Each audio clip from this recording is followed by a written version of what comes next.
নমস্কার বন্ধুরা, জিভে জলবায়ু অঙ্কিত চ্যানেলে তোমাদের সবাইকে স্বাগত। এখানে আমি 300 গ্রাম গাজর নিয়েছি। গাজরটা গ্রেটারের সাহায্যে খুব ভালোভাবে গ্রেট করে নেব।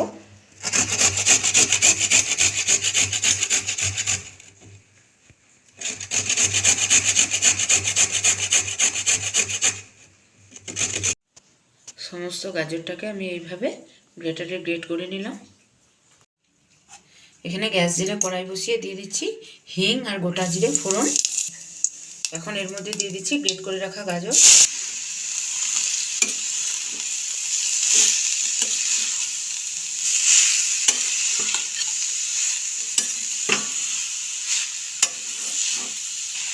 এখন এর মধ্যে দিয়ে দিচ্ছি স্বাদ মতো লবণ, দিয়ে দিচ্ছি সামান্য একটু হলুদ, এখানে দিয়ে দিচ্ছি সামান্য একটু টেস্টি মশলা।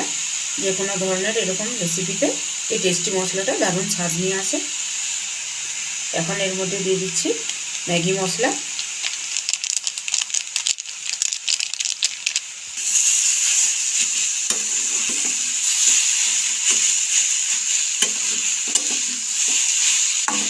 খুব ভালোভাবে নাড়াচাড়া করে কষিয়ে নিতে হবে। আর গাজরটা মিহি করে গ্রেট করা হয়ে গেছে, তার জন্য জল ঢেলে কিন্তু সিদ্ধ করার কোনো প্রয়োজন নেই। লবণ হলুদ আর মশলার সাথে এইভাবে কষিয়ে নিলেই নরম হয়ে যাবে। এখন এর মধ্যে দিয়ে দিচ্ছি আদা আর কাঁচা লঙ্কা গ্রেট করে। আদা কাঁচা লঙ্কা দিয়ে আবার একটু ভালোভাবে গাজরটা কষিয়ে নেব।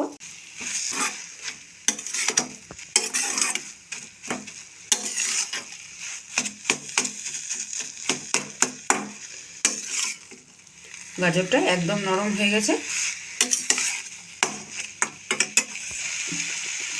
গাজর এমনিতেই মিষ্টি, তবুও লবণ ঝালের ব্যালেন্সটা বজায় করার জন্য সামান্য একটু চিনি দিয়ে দিলাম। পুরটা একদম আমার রেডি হয়ে গেছে। এরপর এটা নামিয়ে নিয়ে আমি ঠান্ডা করে নেব। নর্মাল যেমন রুটির আটা মাখাই সেরকমভাবে আটার ডো তৈরি করে নিলাম। শুধুমাত্র লবণ, জল আর সামান্য 1 চামচ মতো সাদা তেল দিয়ে।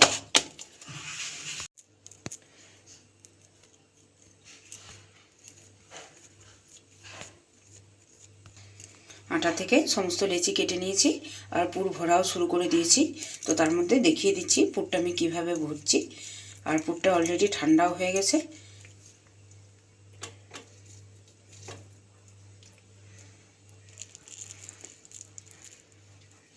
একদম ঠেসে ঠেসে পুর দেবে বন্ধুরা, তাহলে পরোটাটা খেতে ভালো লাগবে। আর এখানে দেখো, দেখতেই পাচ্ছ আমি কোনো রকম বাইন্ডিং এজেন্ট কিচ্ছু দিইনি। কোনো রকম আলু সেদ্ধ বলো কি ছাতু বলো, আমি কোনো কিচ্ছু দিইনি। খুব সুন্দর সুস্বাদু এবং স্বাস্থ্যকর এই পরোটা বাড়িতে একবার হলেও ট্রাই করে দেখো। তো এইভাবে আমি প্রত্যেকটা লেচিতে এরকম পুর ভরে নিয়ে রেডি করে নিচ্ছি।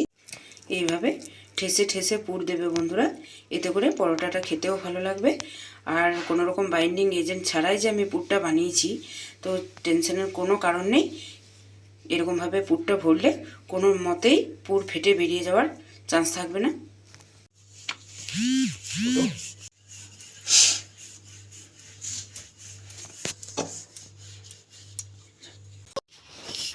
এরকমভাবে একদম হালকা হাতে বেলে নেব।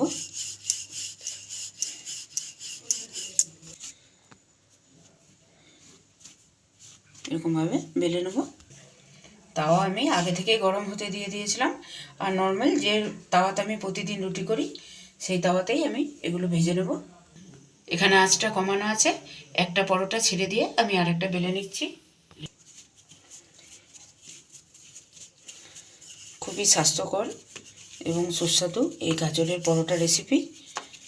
তো আমি এখানে আটা দিয়ে বেলছি আর পরোটাটা আমি করছিও আটা দিয়ে।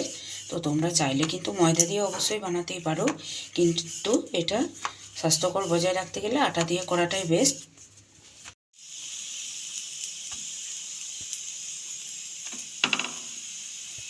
সুন্দর দেখো বন্ধুরা, তাওয়াতেই ফুলে উঠছে। তো দেখো কালারটা দেখেই বোঝা যাচ্ছে হয়ে গেছে। এরপর আমি সাদা তেল দিয়ে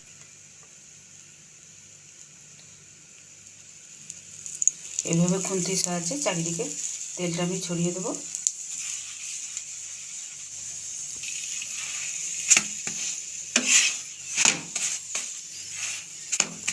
খুব সুন্দর একটা সুগন্ধ বেরিয়ে এসেছে।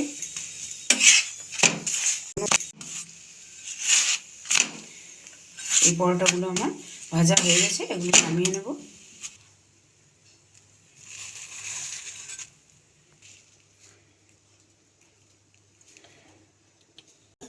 তৈরি হয়েছে দেখো, আর ভেতরে পুরটা কিভাবে বসে গেছে, কত সুন্দর মিশে গেছে দেখো। এটা কোনো কিছুই লাগে না বন্ধুরা, তোমরা শুধুও খেতে পারবে, সস স্যালাডের সাথেও খেতে পারবে, বা গরম চায়ের সাথেও সকালে জলখাবারে অনায়াসেই খাওয়া যাবে এই গাজরের পরোটা।